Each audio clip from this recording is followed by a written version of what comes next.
Hey gardeners, this is Andy. Today we're going to do a quick garden tour around the garden here, see what's going on in it this year.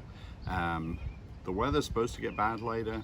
Right now the sun's shining, it looks great, so we're going to take advantage and go have a look right now. So why don't you get your wellies, meet me in the garden.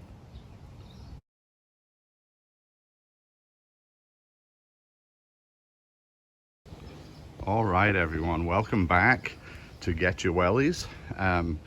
We're going to start this tour at the entrance to the garden. Here we have still a few things not put together, but there's a lot already growing out here, so I want to share that with you.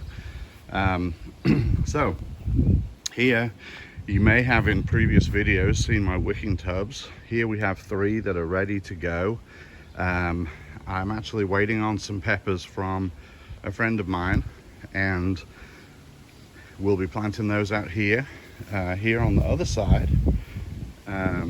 already got some jalapenos going. They're looking good. I did go ahead after last year and pick off the first flowers. I see a couple more on there. The bushes just seem to do better if you take that first flush of flowers off and let them kind of get stronger as a plant before they start producing fruit. So I'll be doing that again this year. These green buckets have some beans in them, some Blue Rush Lake beans, and I have not grown those before. I've grown contenders before, but we're going to give those a try over here. This is a full sun location. Today's a little overcast, but some full sun too. And let's have a look at these over here. So these are my first archway trellises. I have 3, built one there, one there. Shout out to my brother-in-law Leroy for helping me put those together. Down here on this first one we have Kajari melons. These are very good to eat. I have only grown this once before, and this will be my first time to try and really get them going good on a trellis. Last time I got a couple, they tasted great. I just didn't do so well with them. I do worry a little bit about squash vine borer and squash bugs here with these melons too, but we'll see how they do. Now this planter down here is where I have some noodle beans growing. And hopefully those will come up on this side of the trellis and they'll meet the Kajari melons somewhere on here. We'll see what happens there. These are some peppers I'm growing for a friend. There are jalapenos at this end, and basically they get progressively hotter down here. These were all started at the same time. These are Trinidad scorpions. This one actually doesn't really belong in there. And these ones are Carolina Reapers. But it's interesting that the hot peppers just seem to grow a little bit slower. That's been my experience in the past too. Anyway, this shelf on top of where the noodle beans are growing is just something I do during the day just to get these peppers hardened off. And these are actually for a friend of mine. I grew these for him. The next trellis here we're going to grow cucumbers on. Now I've grown cucumbers on trellises before, but never one of these archway trellises. Really looking forward to doing that. These are doing quite well. They're still pretty young plants, but pretty much see a new leaf every day, so they're doing pretty good. They've just got to grow enough to get across the gap onto the trellis here, but they're doing good. On this side they're a little bit slower, but they're coming along too, and they are right next to the trellis, so they'll probably get a hold of it first. There's a couple of tomatoes here that need to go in, and I have a couple spare 7-gallon grow bags that I haven't decided exactly what's going to go in there yet, but we'll find something for sure. This right here is Chinese spinach. It's actually a type of amaranth plant. This one is there's actually 2 plants in here, and it started producing a lot of new foliage at the bottom. Haven't tried it yet taste wise, but you know what, let's give that a try. Here, let's see.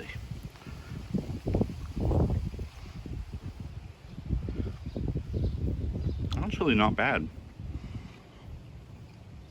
Not really super like spinach, but it's not bad. Very pretty plants though. You could put these in your ornamental beds, they'd look great. Another bucket here, I'm working on some more soil to fill that one up. So we amend the soil each year. We change out about half of the bucket, put some amendments in. Started doing my own composting a couple of years ago, and doesn't produce just tons of compost in these, but I will actually put most things in the big one. This one's slightly smaller, and I kind of do the finishing of the compost in there. So I may do another video on using tumblers. I like them because they keep rodents out, and they're pretty easy to produce compost in, especially during the summer. This over here for the 3rd trellis is a lauki, and if any of you watch the Love of Lauki video, you'll remember the plant that I showed that my daughter-in-law has was absolutely massive. So this trellis is probably only big enough for one anyway. So we'll see how it does. That's been in there just a couple days. It's just getting a hold right now. Here we have some herbs over here. Let me come around the other side and show you those.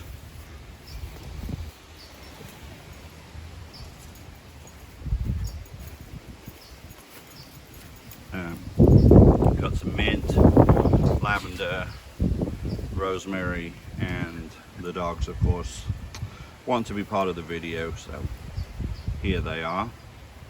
That's Chrissy and Ruby back there. And this was a volunteer zinnia in here, a tub that I grew okra in last year. Interesting. So last year I planted for the first time some banana plants. They did really well. They got pretty tall, most of them. And over the winter I dug them out last year, which was quite difficult because it's rocky here and those roots were just way down in there. So it's kind of a workout getting them out. And honestly, I only ended up with these 3 surviving the winter from what I dug out.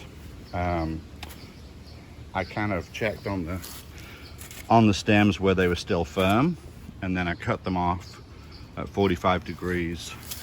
And then of course the new growth comes out of there. So this one's just about to open up and put another leaf in.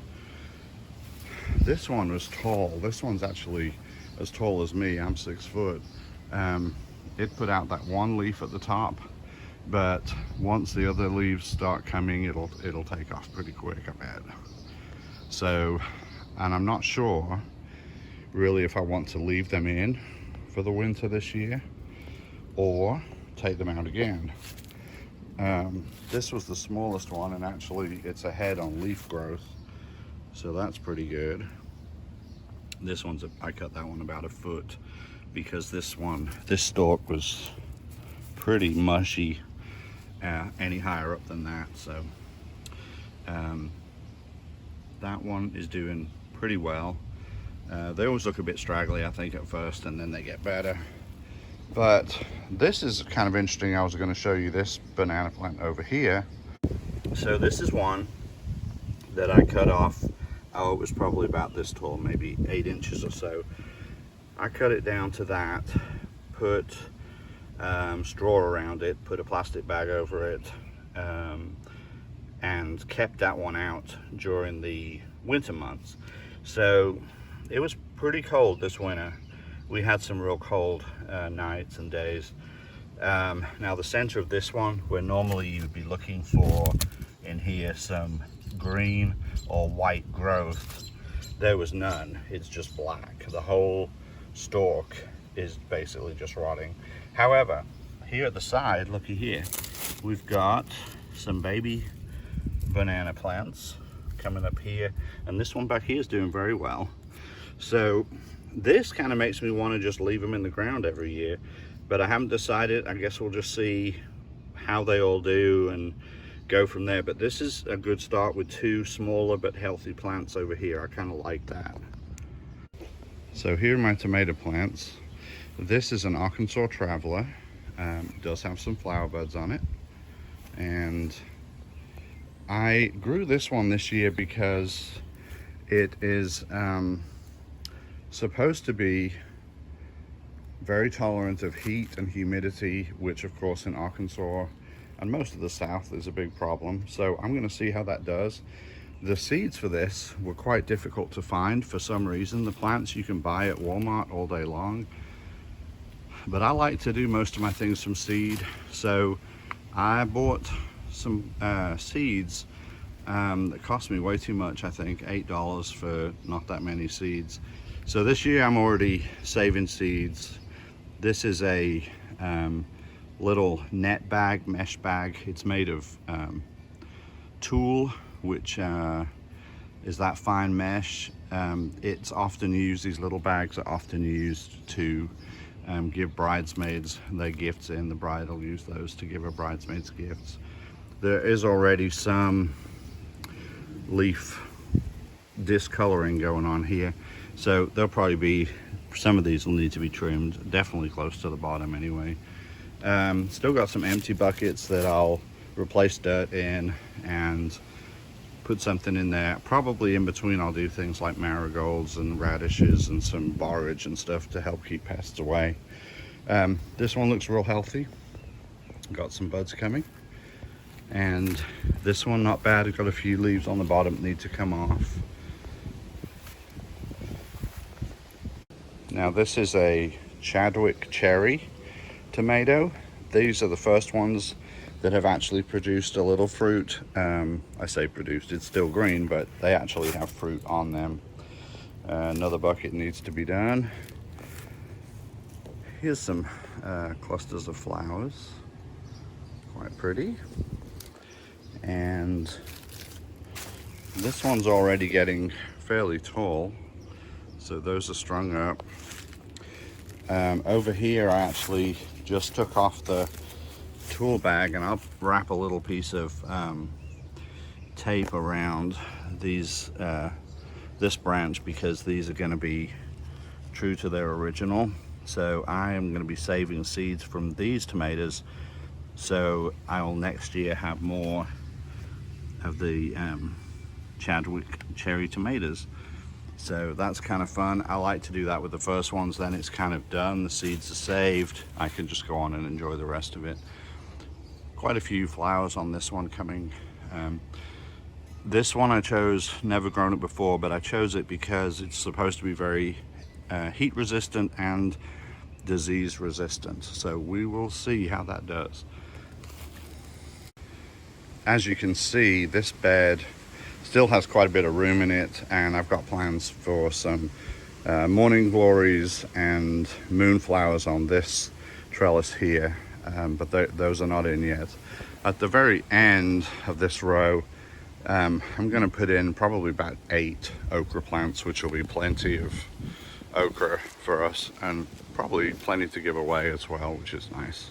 So now we're going to just take a look through into the flower garden. There's a few herbs and things in here in the green stalk, and I did a video on assembling that and showing how it worked, if you're interested in seeing that. All right, dogs, let's go have a look.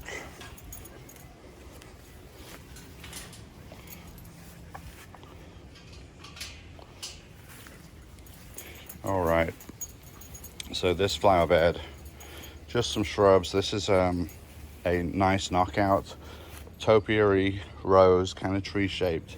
It has lengthened out quite a bit with these blooms on here, but those come in a really pretty coral color. I really like the flowering things more than I ever used to, mostly because they do attract so many pollinators, and anything that attracts pollinators is a good thing as far as I'm concerned. So This one's going to need deadheading fairly soon. Actually, they really pretty much all will. Now this bed, which still has an electric wire around it because certain little family members here like to get up in there. This one, these are black-eyed Susans, which are getting somewhere close to flowering. They typically flower in June, early June here in Arkansas. And there is at the back, there's some borage down there, which I love to grow borage because it supposedly repels the tomato hornworm. And I believe it does. I mean, I can't say 100%, but pretty close. It's got me impressed enough to want to grow it every year. This is bee balm. This should flower probably in June as well, and this is nice. It's called bee balm.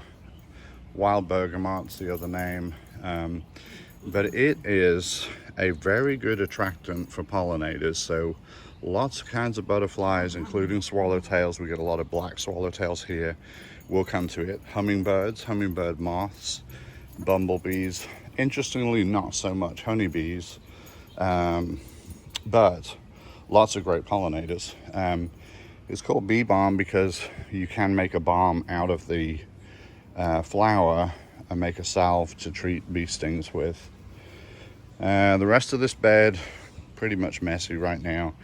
And this is largely shaded. We have probably 2 to 4 hours of sun that's really strong and then kind of filtered in the afternoon. So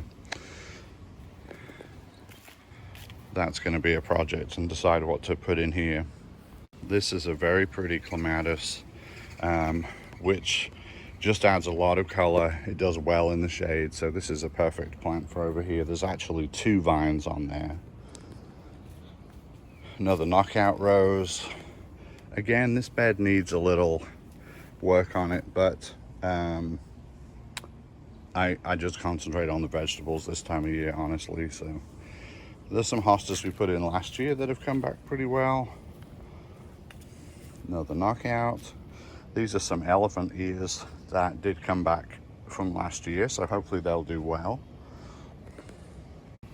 This is a crossvine, and I saw this in Conway, Arkansas at a book signing for Roots and Refuge when Jess wrote her first book.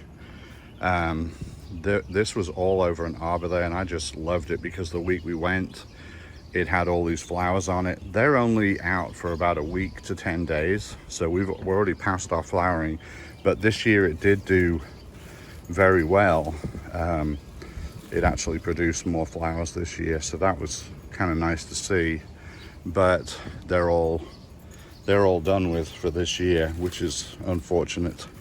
But you can look that one up and see if it's something you might like. It's fairly aggressive. It'll kind of take over, but you can also control it reasonably well as long as you stay on top of it.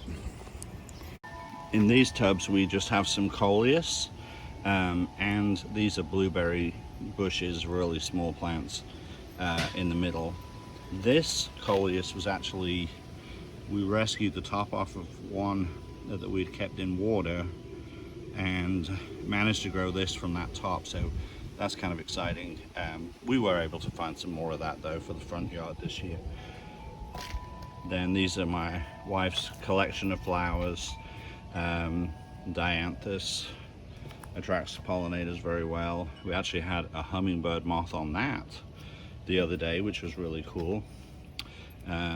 More coleus grown from seed this time. Over on this, oh, this is a honeysuckle, which is growing fast.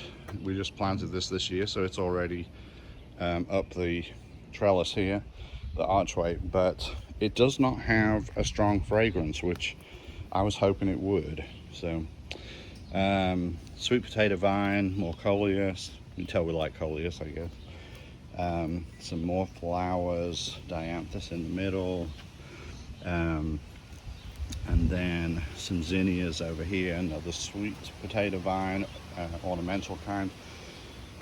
Now the green stalk still have some empty slots at the bottom, mostly because our new puppy likes to keep it that way. We have some strawberries, and we've had a few strawberries this year.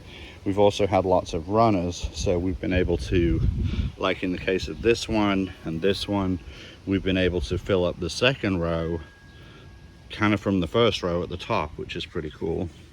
A few strawberries coming along on there. This is some cilantro that totally went to seed. We also have some thyme in here. Oh, there's another strawberry. That might go somewhere. Not for you though. I don't want you to have it. And the thyme is there, and then this is a Thai basil, which I don't know if any of you ever grown this. It's pretty fun to grow, and it actually tastes kind of like licorice. Yeah, a lot like licorice. Some basil, some dill, but I've got to put some more in here. And if any of you have a green stalk, when I did the review of this and put it together, I showed the markings on the top. Sorry, the markings on the top, depending on how many tiers you've got, is how full you put it. Actually, what green stalk recommends now is you just fill this until water runs out the bottom. And I bought the swivel base on the bottom there, and it actually, when mine runs over, it just runs straight out of the on the concrete and out into the grass.